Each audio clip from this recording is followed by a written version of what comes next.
There is an FPS that exists which can genuinely be described as beautiful.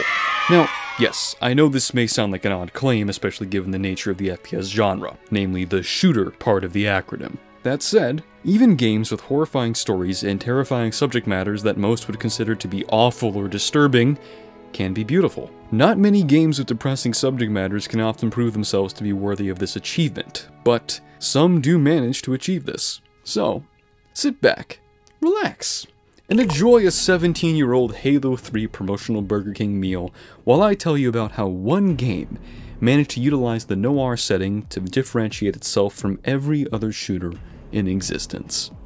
Halo 3 ODST.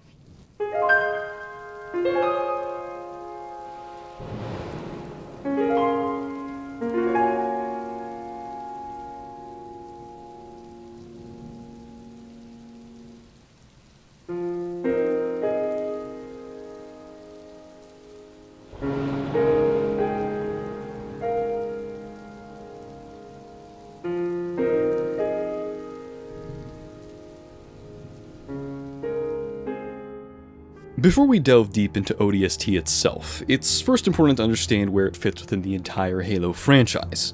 Halo has three main storylines: the Master Chief/main storyline, the Reach storyline, and the ODST storyline.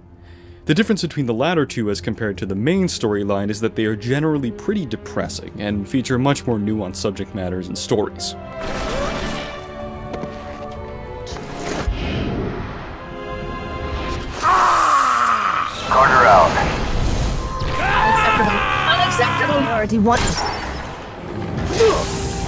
At certain points throughout the franchise, aspects and characters from both Reach and ODST are often seen in the main storyline. The ogre has fallen in love with the princess! But, despite the relation, they both bear dramatically different tones from the main games, where you play as a lone super soldier with an AI that he may or may not have romantic feelings towards. I've waited so long to do that. Hey, don't shoot the messenger. It's not my fault they designed Cortana like that. ODST is one of these two depressing Halo games, but not in the ways that you would expect if you're unfamiliar with the franchise. 2 years following the release of the critically acclaimed Halo 3, developer Bungie would release ODST as a full-priced side story to the main trilogy, taking place directly between the Metropolis level of Halo 2 and the beginning of Halo 3. The full price tag made it a quite controversial release given its dramatic reduction in length as compared to its predecessor, but despite this, it would end up being the best-selling Xbox 360 title at the time.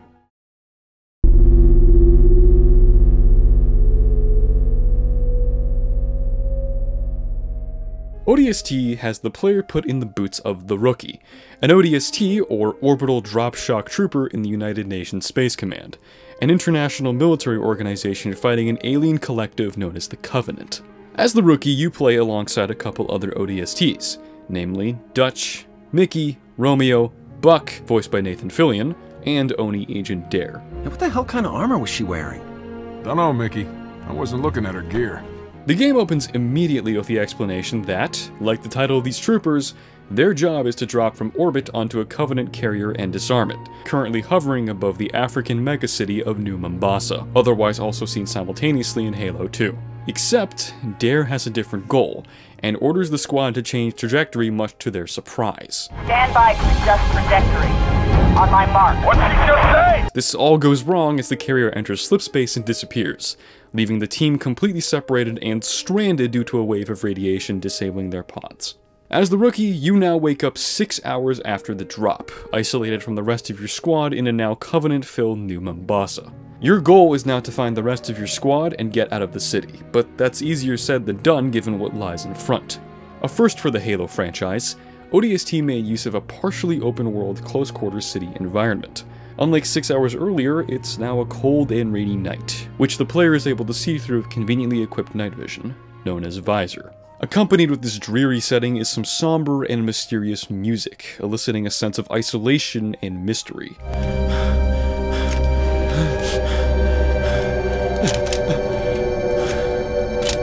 You are, of course, separated from your squad, but it's also been 6 hours since the slip space rupture happened. So, what happened between then and now? Why did the trajectory of the drop change? Where's the rest of your team, trooper? Scattered, dead, I don't know. That is the primary objective of ODST, to find out what happened between the drop and the present in order to reunite with your squad mates.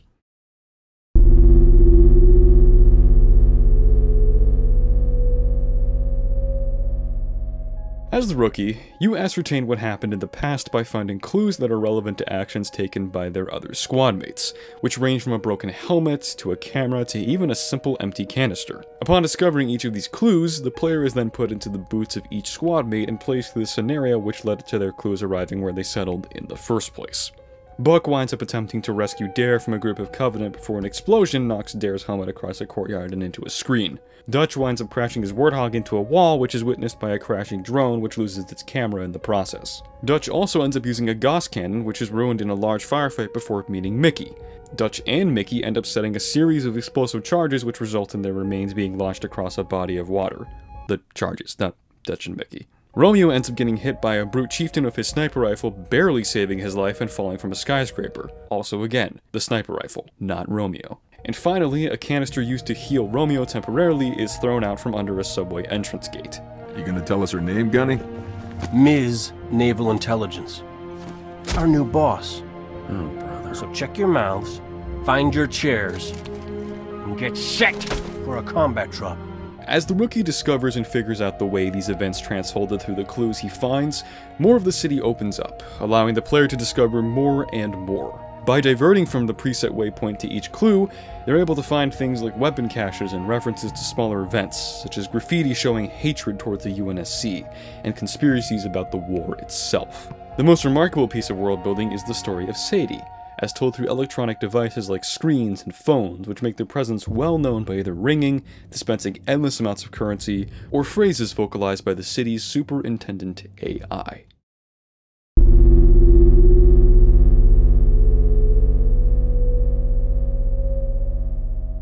Sadie's story is an interesting complement to the primary story of the game, as it's told through a series of audio recordings with a series of sketched images accompanying them. Instead of a super soldier or marine, it's instead the story of a young woman who tries to enlist herself in the UNSC on the dawn of a Covenant attack.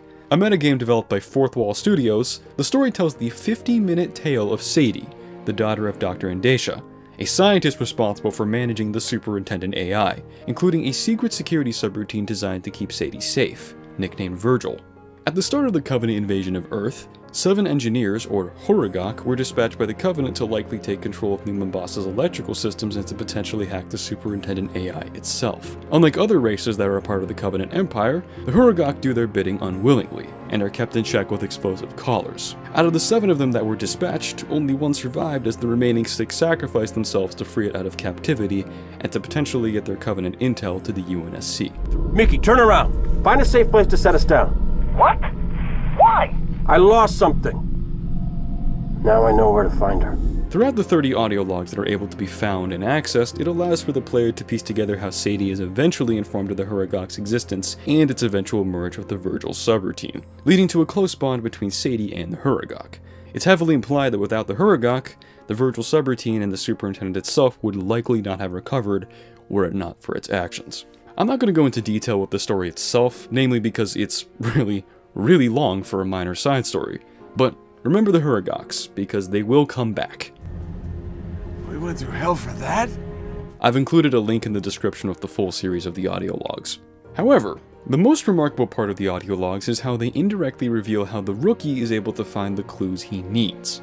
Sure, he pieces together the events that led them there, but the city AI, or rather the Hurugok who controls it, deploys detour signs or manipulates controllable parts of the city in order to change the rookie's path to lead him to the next clue. It's also simultaneously revealed in cutscenes between each level showing the AI tracking things like Dare's helmet. So we're popping smoke in the lady's mission? She ever tell you what she wanted? No. Never. These side stories are not unusual in the Halo franchise. Halo 2 had them, Halo 4 had them, but one that covers someone so average and seemingly insignificant was not frequent to the series. In a series dominated by war and military activity and stories of the soldiers who fight in it, there's something refreshing about witnessing a story about just an average person and their experiences in the Halo universe. It's not to say that the gameplay and thrill of playing a super soldier isn't the primary joy of Halo, but having an additional story like this to aid in world building and showing the less remarkable and less explosive parts of the story are always welcome to aiding in the main storyline, or in this case, the storyline of ODST.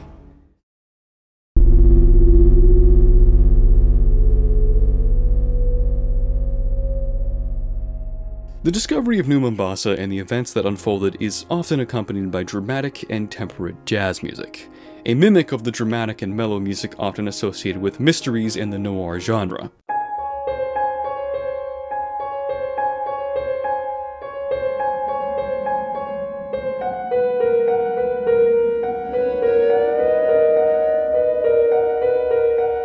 The theming of ODST as a pseudo-noir thriller isn't even a coincidence. Developers at Bungie have even stated that this was an intentional choice, especially with the game acting as a break in between the development of Halo 3 and Halo Reach. It's a theme that at the time hadn't really been present in games, and even to this day it's still not a common trope. A noir-themed first-person shooter set in the 26th century where humans are fighting an alien union hellbent on simply destroying them for their diabolical religious campaign?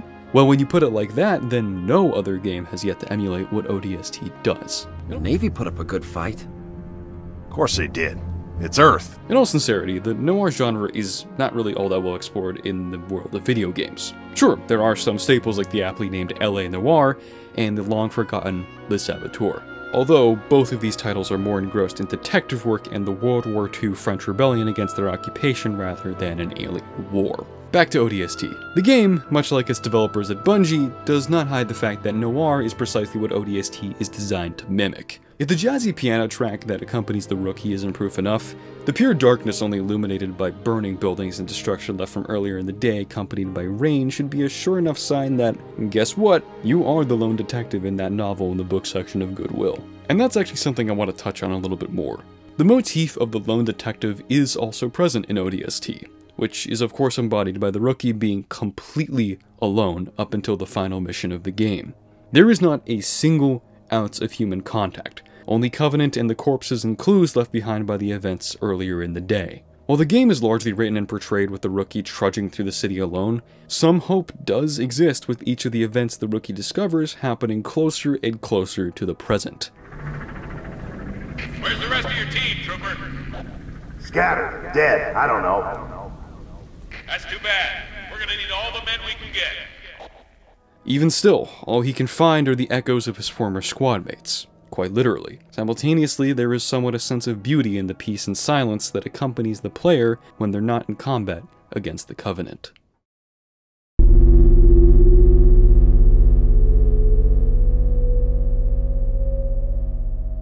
When you've played ODST enough times, the mystery and hopelessness is dulled to an extent, but never fully. However, it's especially different when it comes to playing it for the first time. Without knowing that the eventual resolution to the story is the reunion of the squad, you really have little indication as to whether or not any reunion of any type will ever happen, especially as the squad slowly reunites, but without you, with some of them believing that you are absolutely dead. Besides Buck. Give it up, Gunny. Even if he ain't dead, he's lost in that soup. Our comms can't cut through that. I'll give up, huh? What if it were you down there? Just saying. I ain't dead. You're a piece of work, Romeo. ODST, much like other titles like Portal, are among the few that I played before I was even 10 years old. As someone who has essentially quote-unquote grown up with the game, its theme and setting has aged remarkably well, even in the year 2024.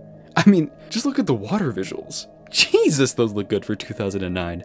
More relevant to ODST is the environment and visuals that literally surround the player. I'm a firm believer that even today, ODST has some of the best and most pleasing visuals in any game I've ever played, which says a lot given the vast swath of games in the current era which are all about visual fidelity and realistic qualities, especially with questionable graphic enhancements with games like Portal RTX. ODST's visual style is quite simply beautiful.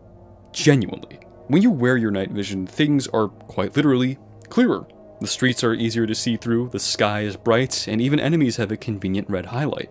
However, this all changes when you take the night vision off, which reveals the extremely dark and dreary city streets littered with human and Covenant corpses. Not only are the signs of war apparent with ruined vehicles and damaged barricades, but the sky is only illuminated by an array of burning buildings in the distance. One detail that has always caught my eye in this game is the transition between night vision and standard vision, which is a reasonably slow transition compared to the usual instant on and off present in 90% of other games, FPS or not. The game, in some sense, is cruel to the player, because it slowly reduces this clear and straightforward vision with the visual of this vast, ruined city lacking in any form of human life. It is, in the simplest and most straightforward terms, utterly depressing. Stand by to adjust trajectory. On my mark. We're way off course. We're heading exactly where I need to go. Despite this despair and ruin that surrounds you, there's almost a sick, twisted form of beauty seeing this orange glow that illuminates the city from fire instead of electricity. This type of environment emits less a feeling of despair and hopelessness, but beauty in the face of despair. With the exception of the side missions and the end of the game, ODST further enhances this feeling by using a very drab color palette of blacks, grays, and oranges. Bar the orange coloration, it almost bears on a black and white color scheme, much like actual noir theming. Yet, as the rookie, you continue on, much like the lone detective trope. You have a goal, and however hopeless it may seem, you are set on reaching that goal. After all, what other choice do you really have besides continuing on when surrounded by swarms of aliens?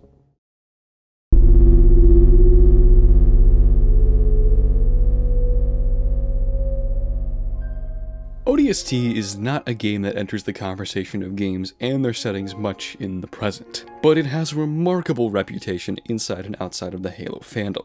Its remarkable and iconic soundtrack composed by Martin O'Donnell and Michael Salvatore is a fan favorite, and really resembles nothing else in the world of video game OSTs. While the mainline games, including Reach, contain this often dramatic and loud music, often accompanied with loud drums, Gregorian chants, and often a wicked guitar solo, ODST's OST is the quieter sibling of Reach and the main storyline. Outside of the side missions where you play as the rookie squad mates, which are accompanied by the traditional dramatic tone often associated with the rest of Halo's OSTs, the rookie will often be accompanied by a lone piano or saxophone track, which will sometimes be accompanied by a small string arrangement. A far cry from the dramatic and extreme soundtrack that the rest of the franchise thrives on so much.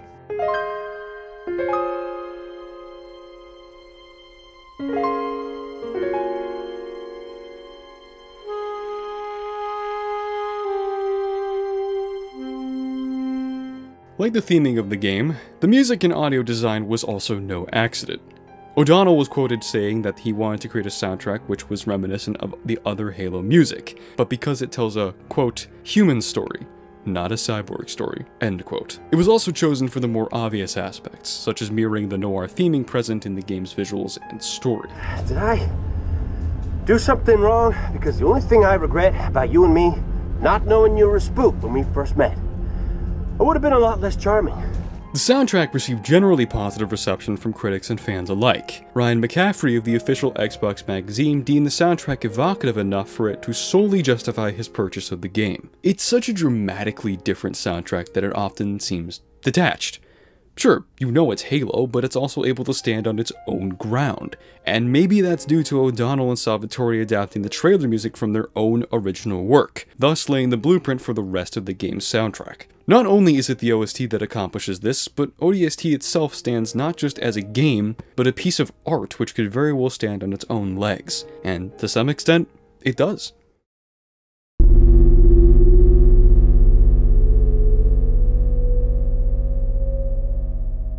There is a certain appreciation within the Halo community and beyond that exists for this game. You don't have to be a Halo fan to not only 1. Enjoy the game itself, but 2.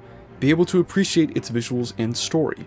ODST was my first Halo game, and to this day it has a very, very special place in my heart. Not only because of everything I've just mentioned, but also because of where it stands in the franchise. Often, Halo Reach is considered to be the golden boy of the franchise, and frankly, I don't actually disagree. Reach is a product which is utterly fantastic, and has had far more people cover it who have sung its praises far better than I ever could. Praising ODST is not as easy, which might sound weird, but It's a product which is built off of a storyline which does eventually see a happy ending, but uses environmental storytelling to dramatically enhance the story it is built off of. Games are designed to distract us. They're designed to keep us lulled from the harsh nature of reality. They're either cozy, crazy, thought-provoking, or emotional. ODST is one of those games which manages to make you feel an emotion that many games fail to do. It makes you feel lonely. Oh, Lord, that thing stinks. Kind of reminds me of like... ODST is, of course, not the only game to create this feeling, and games like Portal accomplish it in a far, far better manner. But Portal is also a completely different game, and comparing the two feels unfair to say the least. ODST is impressive because it's able to create this feeling even with the presence of aliens like the Covenants and the glimpses into the lives of your squad mates and the Marines who fought in the city hours before.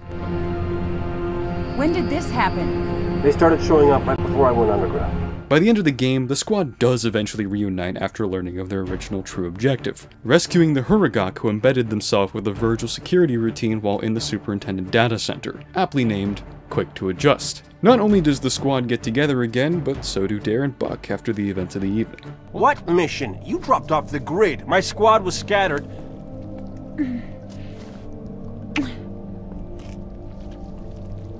And that? For coming back. While Sadie's actions would not be immediately relevant in the context of ODST, the story, which at the time had minor impact and really acted as world building, would later be brought back in Halo novels and additional materials to further support her as a character, as well as revealing that she would actually become Quick's handler in future Halo media. As for the rookie, well, he didn't exactly have that great of a fate. Some have drawn comparisons between ODST and Half-Life's separate asynchronous DLC, Opposing Force, for the similar motif of a lone, voiceless soldier whose original goals have been dashed, with their only priority to now survive. Not only does it make you feel lonely, but it also makes you feel cool. You are, after all, a rookie, a replacement for a squad which lost its former members. Yet, here you are, advancing through a ruined city in the desperate pursuit of reuniting with your former squad mates, all while slaughtering Covenant and solving the mystery of where said squad mates are. Damn, that's impressive. If you haven't played ODST, I highly recommend doing so. Hell, even if you don't like shooters or Halo, just play it for the emotion it elicits. It's a game that you can absolutely enjoy even if you aren't a fan of shooters. But if you like the mystery and thrill of being a lonely soldier in the dark city, then ODST is just for you. If you enjoyed this video, consider leaving a like and subscribe! Whatever you're expecting for the next project, you're not expecting it. Yeah, just wait a week and you'll see. Peace out. What about you? What about us? Win this war? Then ask me that again.